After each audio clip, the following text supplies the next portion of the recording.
আসসালামু আলাইকুম ওয়া রাহমাতুল্লাহ। আমার কাছে সুফি মেডিটেশন নামে একটি কিতাব দেখতে পাচ্ছেন। এটি মূলত সুফিদের ধ্যানকে নিয়ে লেখা একটি বই, একটি কিতাব।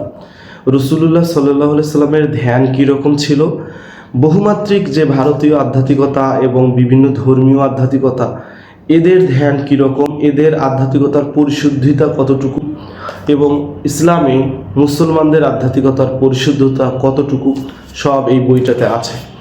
রাসূলুল্লাহ সাল্লাল্লাহু আলাইহি ওয়াসাল্লাম কোন পদ্ধতিতে ধ্যান করেছেন আর আমরা চতুর্দিকে কোন সব পদ্ধতি দেখে থাকি, এই বিষয়গুলো আপনারা এই বইটাতে পাবেন। রাসূলুল্লাহ সাল্লাল্লাহু আলাইহি ওয়াসাল্লামের শেখানো পদ্ধতিই হচ্ছে সুফিদের ধ্যানের পদ্ধতি।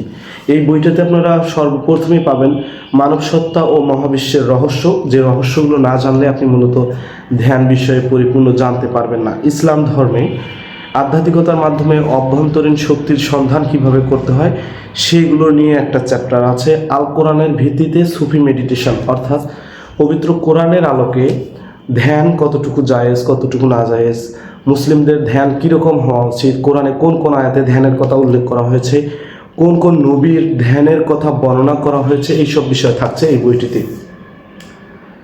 এবং মানসিক সুস্থতা, শারীরিক সুস্থতা, আধ্যাত্মিক প্রেক্ষাপট, এই বিষয়গুলো নিয়ে অনেক চ্যাপ্টার আছে। আত্মশুদ্ধির নীরব সেতু, অর্থাৎ জিকির ও ধ্যান, এখানে বলা হয়েছে 6 নম্বর অধ্যায়ে আত্মশুদ্ধির নীরব সেতু, যেখানে জিকির ও ধ্যানের কথা বলা হয়েছে। আমরা অনেকেই আছি শুধুমাত্র জিকির করি, অনেকেই আছে শুধু ধ্যান করি।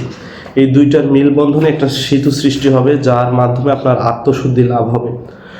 এছাড়াও আরও অনেক অধ্যায় রয়েছে, টোটাল 20টা অধ্যায়ে লিপিবদ্ধ এই কিতাবটি। যারা ধ্যান সম্পর্কে জানতে চান, বুঝতে চান, তাদের জন্য এই কিতাবটির জুড়ি নাই। বাংলাদেশে বাংলা ভাষায় এত উচ্চতর আধ্যাত্মিক বিষয়, উচ্চতর ধ্যান, যেগুলো মানুষ আপন মুর্শিদের কাছে 12 বছর ঘুরেও শিখতে পারে না, সেগুলো আপনার এখানে আছে ইনশাআল্লাহ তাআলা। এই বইটা আপনারা সকলেই সংগ্রহ করতে পারেন।